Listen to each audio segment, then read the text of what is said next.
Welcome to the Grace and Grit podcast, made for women who want their healthiest years to be ahead of them, not behind them.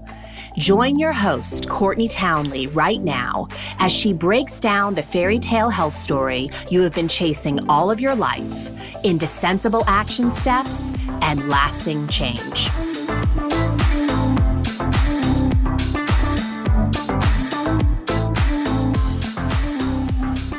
Hello, my friends, and welcome to the Grace and Grit podcast. This is your host, Courtney Townley. As always, thank you so much for taking time to be here with me. Now, we just wrapped up a whole month on the topic of realignment because, of course, we've had a lot of opportunity to get misaligned this year with all that 2020 has thrown at us. And there was a lot of amazing feedback from that month of content. So if you missed it and you are someone who could use a little help getting yourself realigned, go ahead and check out episodes 209 through 211. And now we're in a new month, which means a new theme. Are you ready? The theme for this month is going to be unrelenting ownership. Why this theme? So, as somebody who has traveled through the wellness and the fitness industry for many, many years, I have seen certain threads of behavior that are not at all conducive to allowing us to become self-directed in the health arena. So these behaviors include this obsession with looking outside of ourselves to create self-worth. So we're looking for everything around us, everyone around us to validate our worth. We're looking outside of ourselves for all of the answers to improve our health. And of course, I think education and programs and teachers and gurus and all the things can be hugely instrumental in helping us to better understand our biology and our psychology. But at the end of the day, health is a journey of self-discovery and really requires a strong practice of self-leadership. Which means we have to go in. We have to go in and get to know ourselves, know what nourishes us, understand what depletes us, and do more of the things that nourish us. And another thing I see a lot of people doing is looking outside of ourselves for all the reasons to validate our limitations, why we can't achieve the things that we want for our life. So we play the blame game. And to me, all of these things are the opposite of ownership. So taking ownership means that we take responsibility for validating our own worth. That we go in and get to know ourselves and better understand our needs so we can honor them. Because that's what health is a byproduct of. It's a byproduct of honoring your needs on a regular basis.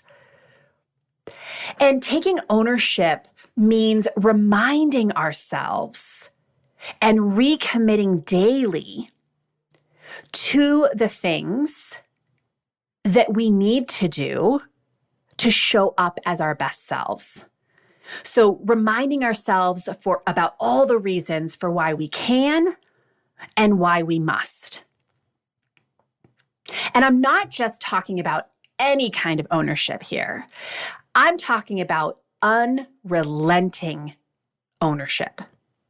Why unrelenting? Because unrelenting, as defined by the Cambridge Dictionary, means extremely determined.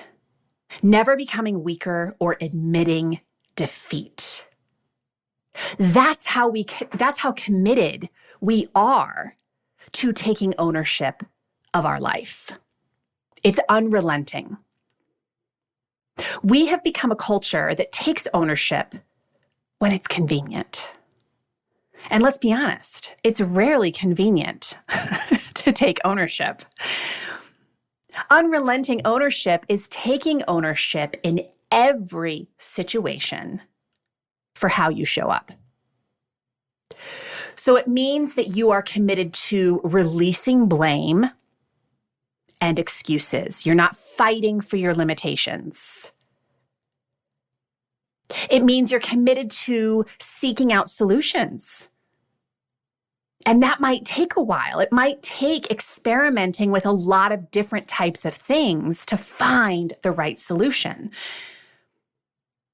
Unrelenting ownership means you're willing to rework strategies.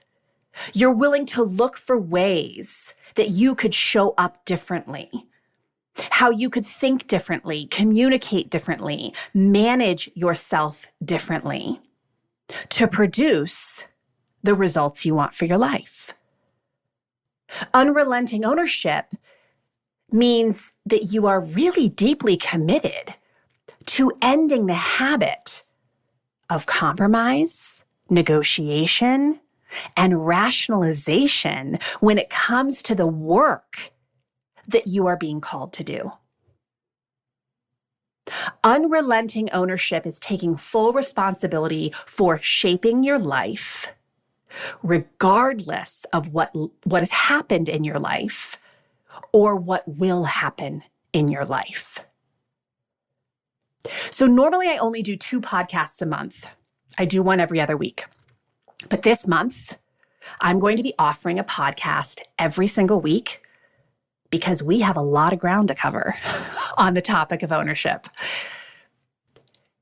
In this Unrelenting Ownership series, I want to address how ownership applies to your sense of worth, to your desires, your obstacles, and your successes. And it's very intentional that I'm doing this series in the month of September. Some of you may listen to this years down the road. So this is September 2020. And I'm doing it this month specifically because later this month, I'm opening the doors to Rumble and Rise, which is my membership community, where I teach women the skills of self-leadership, specifically in the health arena.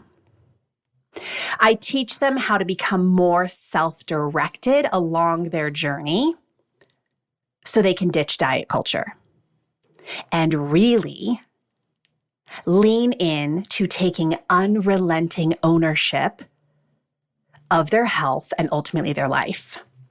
And this membership, we only open it a few times a year. It's awesome. And I'm going to be telling you more about it throughout the month. But let's dive into today's topic, which is the call to take ownership of your worth. It's really dangerous to put our worthiness in the hands of others. Why do we do that? We've all had the experience of doing that at some point, if not lots of points or every point of our life. So why do we do it? Why do we hand over our worthiness to be determined by somebody else? Well, we're conditioned from a very young age to get our worthiness from the outside. So we seek approval from our parents, our social circles, our bosses, and on it goes. Now, if you've been a long-time listener, if you think back to episode 195, and I'm sure you don't have all the titles memorized. If you do, that freaks me out a little bit. But episode 195 was the episode where I did a summary of The Confidence Code, which is a book by Katie Kay and Claire Shipman about the science and art of self-reassurance. And I'm mentioning this now because Claire Shipman and Katie Kay worked with a polling firm to learn about the issue of worthiness, or in their words, of confidence, specifically around with young girls.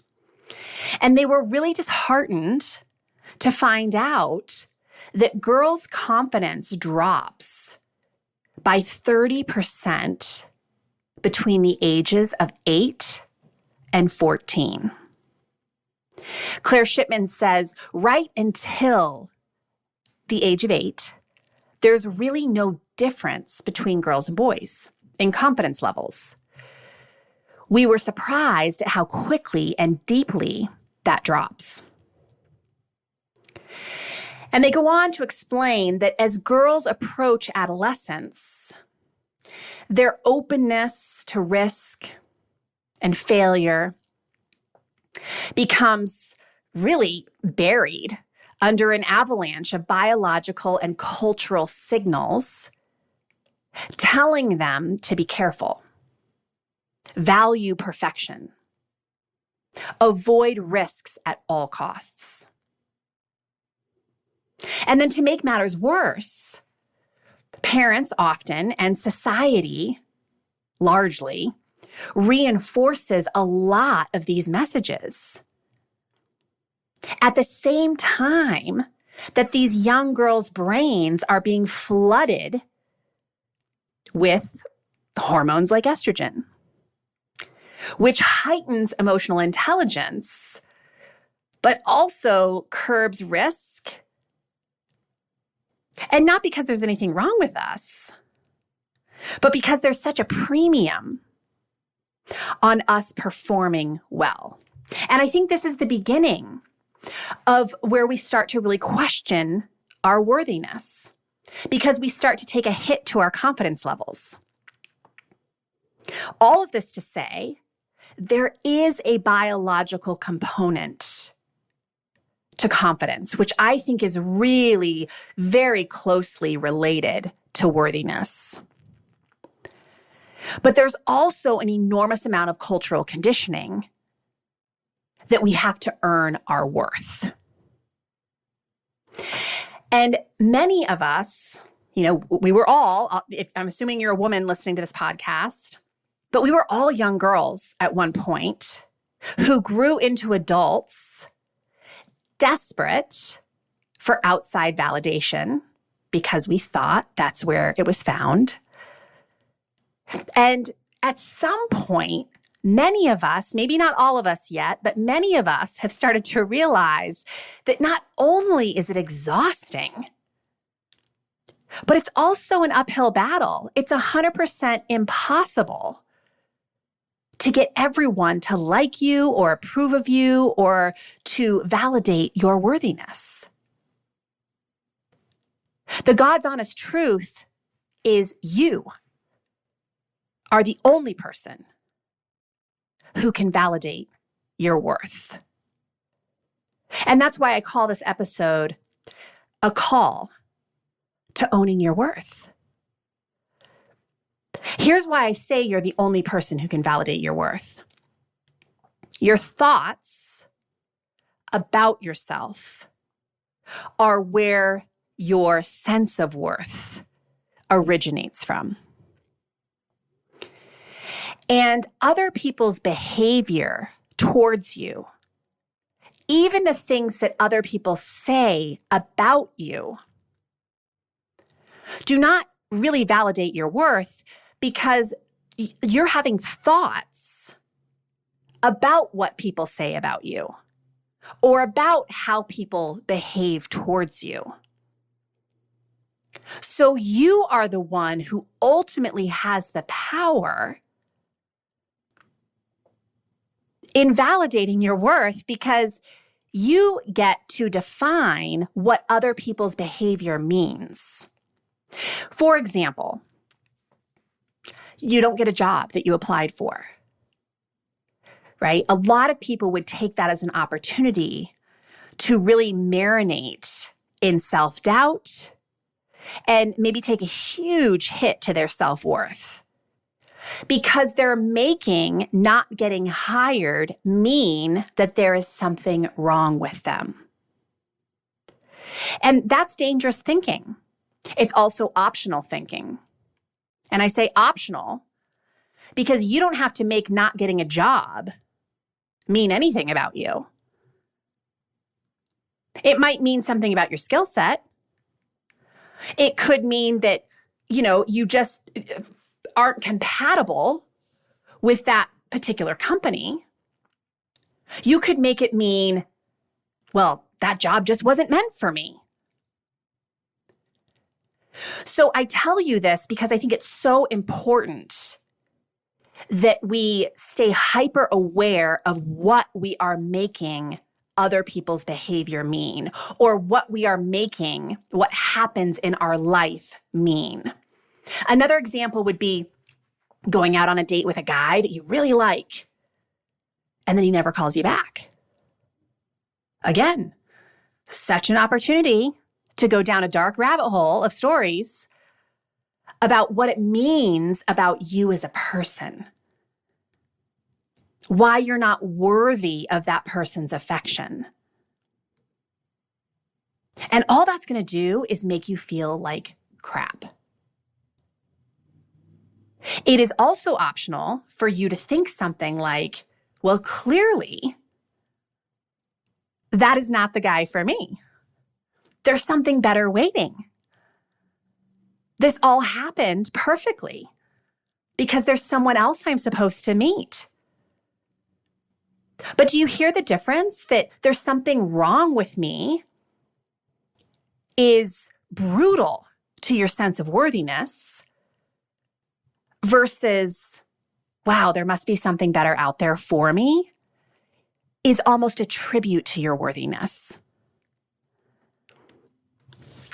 So your thoughts about these things are what influence your sense of worth, not the things themselves. And believe me, like that, I get, if your head's kind of spinning right now, hearing that, I understand, because when I was first learning this as well, I was like, that can't be true. Life is happening to me. The reason I feel the way I feel is because life is hard. No, I feel the way I feel because I have a thought that life is hard, that I'm not worth something, that other things or people are more important than me. You have direct control over both the biological and cultural influences that affect your confidence and definitely your worthiness, your sense of self-worth, because you can control what you make things mean. And we don't always like that truth, because sometimes we have to take a really close look at what we are making things mean. I always use the analogy, it's like lifting the rug up and looking at all the dirt underneath. We have to take responsibility. We have to take ownership for that so we can transform it into something that actually serves our worthiness, right? Serves our sense of worthiness. Ladies, later this month, I am offering a free online masterclass called Women's Health Reimagined. Because for decades, health has been sold to women as a number on the scale, as a clothing size, or how bikini ready your body is by summer. And then we're told that we must follow a list of rules and regulations that worked for someone else's life to create those outcomes. The problem is, health is not a look or an achievement. Health is a practice of self-leadership. And you don't become healthy by dismissing your unique individuality and following one-size-fits-all protocols. There's a reason why 95% of diets fail. So if you're ready to ditch diet culture, you should totally come check out this masterclass. You can register by going to graceandgrit.com/reimagine. And we're offering the class on 3 different days at 3 different times to accommodate different schedules. So just pick the time that works for you, and I'll see you there.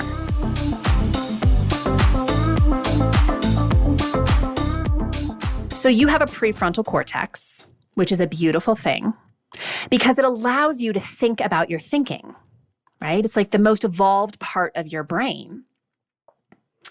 And so I say that this part of your brain can help you both with the biological influences and cultural influences, because you can use your prefrontal cortex the next time you're questioning your worthiness or you're lacking confidence, right? To just remind yourself that, oh, women tend to overthink more than men because we literally have more brain matter in that part of our brain.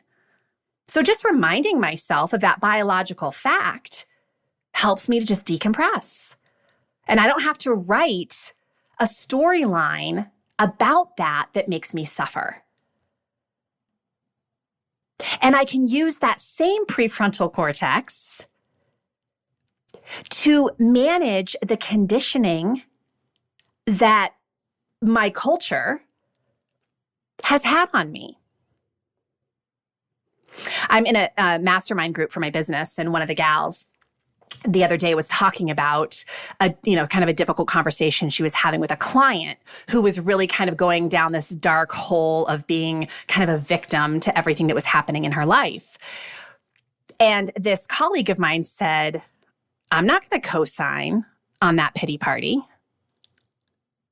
And I loved that because it makes me think that, you don't have to co-sign on the conditioning of our culture. When you see it for what it is, which is largely a marketing ploy, you can let it go and you can choose to believe other things.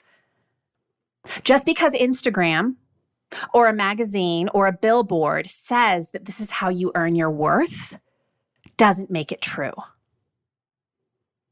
And that's your work, is to keep peeling back the layers of your belief system to make sure that it's in line with how you want to be living. You can manage your mindset. You can parent your brain. You absolutely can learn how to like yourself and really step deeply into a space of fortifying your self-worth. And I say that because I spent a good, maybe just shy of 40 years proving my worth rather than acknowledging my worth. And ladies, don't we do that, right? We prove our worth all the time to the point of dis-ease. We're depleting ourselves by constantly being in the space of proving our worth. I work with women every day who sadly do not believe that they are worth their own time. Or they think that other things, other people are more worthy than they are. Or they think that they're only worthy if they act or look a certain way. And worst of all, the hardest thing for me to watch is that when they lack that sense of worthiness, they don't go after the things that are truly on their heart. They don't show up as the women that they truly know themselves to be. And all of this is a problem for your health. Because if you don't think that you're worthy, you're never going to make time to take care of yourself, not with any degree of consistency. Or worse yet, if you're always looking for outside validation, you're always looking for your worthiness outside of yourself, you might appear to eat well. You might be going to the gym 7 days a week, but you're not doing it for healthy reasons. You're doing it for the approval of other people, which is never going to lead to health. And only you ever know why you do what you do. So this is why I always say, I don't really care so much what people are doing. I care a lot more about why they're doing those things. Here's what I know for sure. If you don't take unrelenting ownership of your worth, you are going to take a lot of misaligned actions. Actions that are not in line with who you want to be or how you want your life to roll. If you don't take ownership of your own worth, you will put your worth in someone else's hands. You're going to hand somebody else that job. And you will do whatever it takes to be sure that other people find you worthy. So you end up literally hustling for your worth. You do whatever it takes to be liked by other people, so much so that you end up not even liking yourself. Your ability to be a fully expressed, authentic human is directly proportional to your ability to be disliked by anyone but yourself. And I know we don't like hearing that because nobody likes being disliked. But you know what? We all are. So I'm going to repeat that one more time. Your ability to be a fully expressed, authentic human being is directly proportional to your ability to be disliked by anyone but yourself. And here's why that's true. If you are changing who you are to accommodate somebody else in terms of what they expect from you, but it's not true to you, you're not going to be a fully expressed person. You might even get to the point where you don't even recognize yourself. You don't even know what your passions and pursuits are. I've met lots of those women. We talk about creating white space in their schedule where they can just kind of spend some time with themselves and they panic.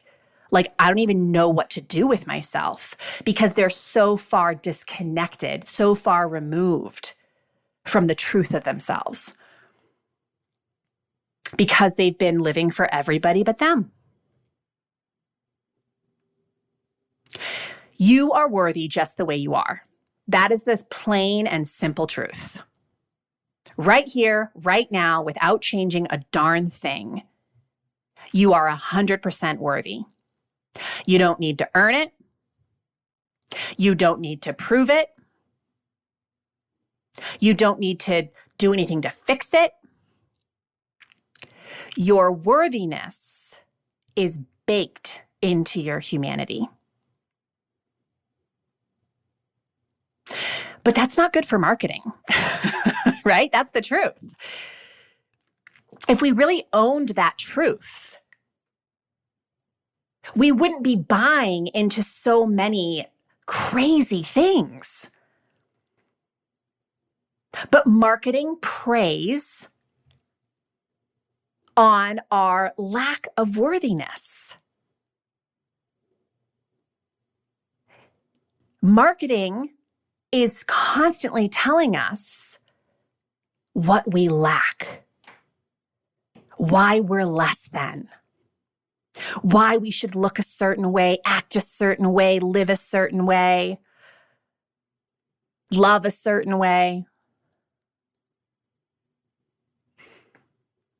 which is madness. None of it's true. That's all just, it's just an illusion because it sells. Now, when I tell women that they are worthy just the way they are, I'm not going to lie, a lot of them freak out. And their storylines come out in full force. And what I mean by that is when I tell a woman, you know, you're totally worthy just the way you are. We're going to work on loving and appreciating yourself just as you are. They think, oh God, no, Courtney. Because if I love myself and appreciate myself and respect myself and really own my worthiness now, I won't be motivated to do the work. I'll get lazy. I'm going to be way too comfortable. I won't create any change. And that's actually not true. Here's why. If you truly knew and owned your worth, you would actually lean into a lot of difficult things more easily because you recognize that you are an incredibly unique, one-of-a-kind person that needs to be fully expressed. And I personally believe that is our purpose here, to be fully expressed. You know, how sad would it be if like a flower never actually opened its petals because it just didn't think it was worthy? So it never fully expressed itself.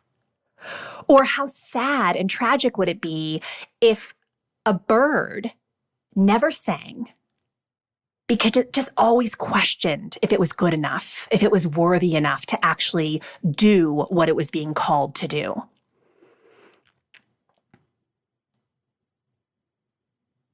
Or if the sun questioned if, I don't know if I should come out today because maybe I'm just too bright, right? Maybe the moon, we should just give the moon more of a chance. The moon does better at that shining thing.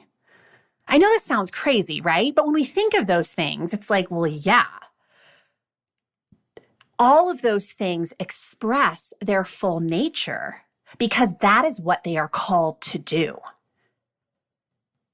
And so are you, my friend. You are a part of nature, and you are being called to be fully expressed, which you can never be if you don't feel you are worthy. I also like to emphasize with my clients, especially those who are arguing, that if they really try to, honor and respect themselves now and step into their worth, they're not going to take good care of themselves. But logistically, that makes no sense. Because think about the things in your life that you value, that you really see the worth in. You take excellent care of those things.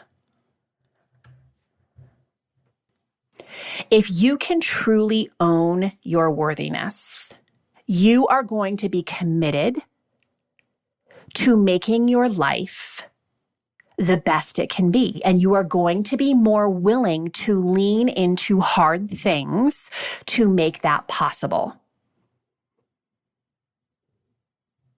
And I say lean into hard things, and the notion of self-discipline always comes up. And I know discipline for a lot of people is kind of a dirty word. But the self-discipline that I teach is an extension of knowing your worth, of having respect for who and what you are, and for acknowledging how precious it is that you get this one opportunity to express what you are. That's what self-discipline is. Self-discipline is taking committed action in devotion to your worthiness. So let me give you some tangible actions here, because I know the question comes up, well, Courtney, how do I start practicing or bolstering my sense of worthiness?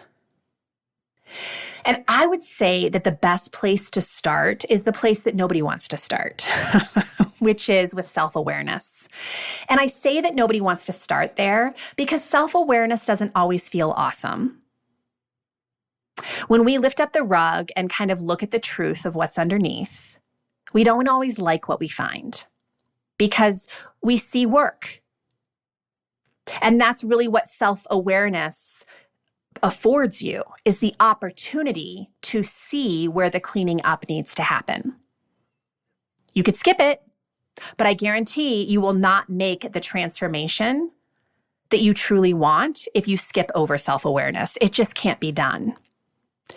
So we start by noticing how we treat ourselves. Are you someone who is always making other things more important than you.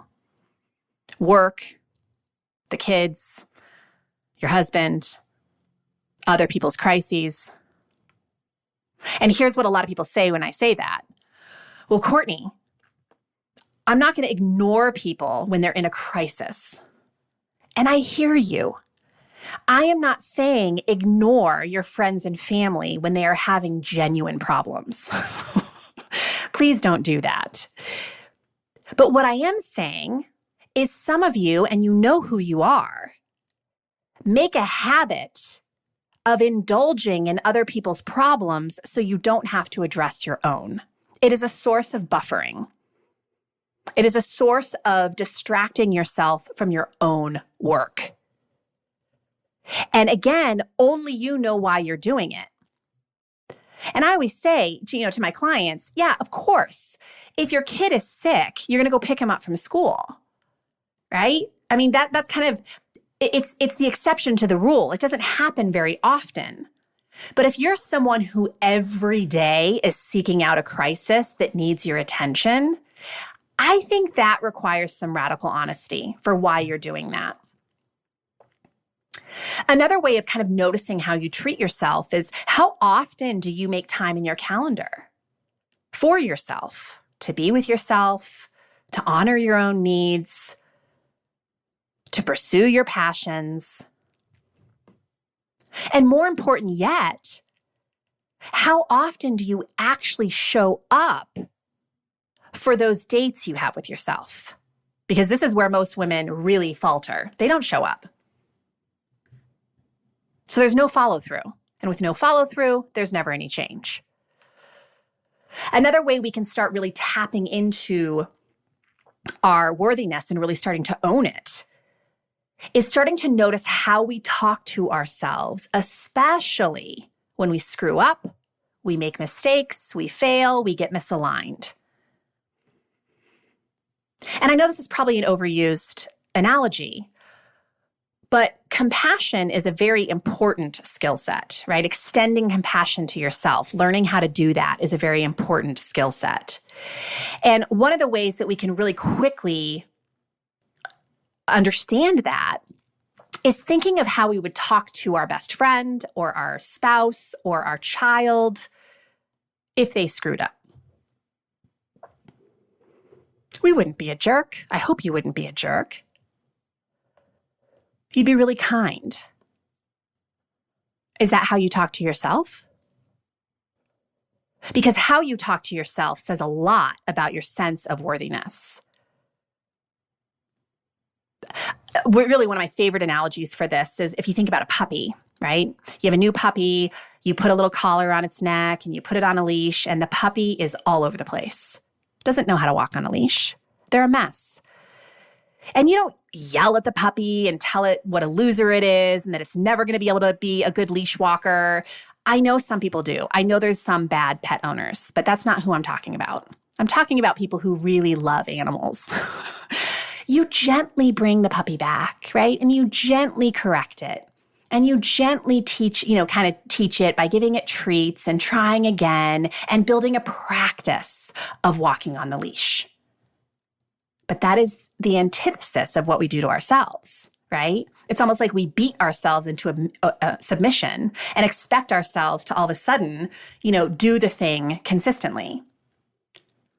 Well, if someone yells at me to do something, the last thing I want to do is that thing. And the final thing that I just want to address here is another way to sort of bring awareness to your sense of worthiness is how do you allow other people to treat you? Some people hear that and say, well, I don't allow anybody to treat me certain ways. They just treat me certain ways. I would argue that we teach people how to treat us. If you are someone who never sets boundaries, or you set boundaries, but you constantly let people cross your boundaries, you are teaching people that your boundaries don't matter. So we do teach people how to treat us. How do you allow other people to treat you? And if you're someone who's always telling yourself, oh, I just don't want to upset them, I really want to do that thing, but I know it's going to be inconvenient to somebody else. You're making decisions based on everybody else's response. I would definitely look into your self-worth. Why are you doing that? So everything I've mentioned here and so much more is what I teach inside of my private community, Rumble and Rise. And if you'd like a little bit of a sneak peek of the work that I do inside of that community and hear about a totally different pathway for honoring your health than what the diet industry has sold you, you should come to my free masterclass later this month. It's called Women's Health Reimagined. And I'm offering it on 3 different dates, September 22nd, 24th, and 26th. So you can just pick what time works best for you. And here's what I promise you'll walk away with if you come to that workshop. You'll walk away with a new and empowered perspective about what it really means to be a confident, healthy woman in 2020. And this is a definition or a perspective that the diet industry really will never teach you because they would lose your business if they did. I'm also going to teach you a 4-part framework so you can follow through on the promises that you make to yourself about the things that matter most to you. Right? So you can stop the excuses, stop the compromises. And I'm also going to teach you a really powerful mindset shift that will help you ditch the all or nothing thinking. Because ladies, a lot of you are stuck in that thinking and it's not serving you. So if you are a woman who is tired of following meal plans and aggressive exercise programs that you never seem to stick with anyway, or you're a woman who wants to make peace with her body so you can focus on the areas of your life that truly matter the most to you, or I should say, and you're a woman who is really willing to stand face to face with behaviors that no longer serve you and maybe never did, you should totally come to the class. So how do you register? You register by going to graceandgrit.com/reimagine. Once again, that's graceandgrit.com/reimagine. It's going to be awesome. I promise it will be very information-packed. My masterclasses always are. And it's totally free. So you've got nothing to lose. So that's it. Next week, we are going to lean into taking unrelenting ownership of your desires and what that actually means. And I hope you'll join me because I love this theme. I love this conversation. There's so much that we can talk about within this, but I'm really kind of honing in on these 4 pillars that I think will give you a really strong sense of what unrelenting ownership means. So until next time, take amazing care of yourself, and I hope to see you again very soon.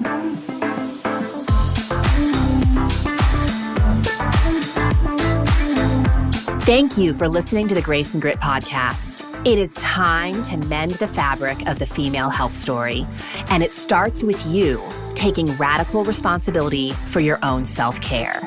You are worth the effort, and with a little grace and grit, anything is possible.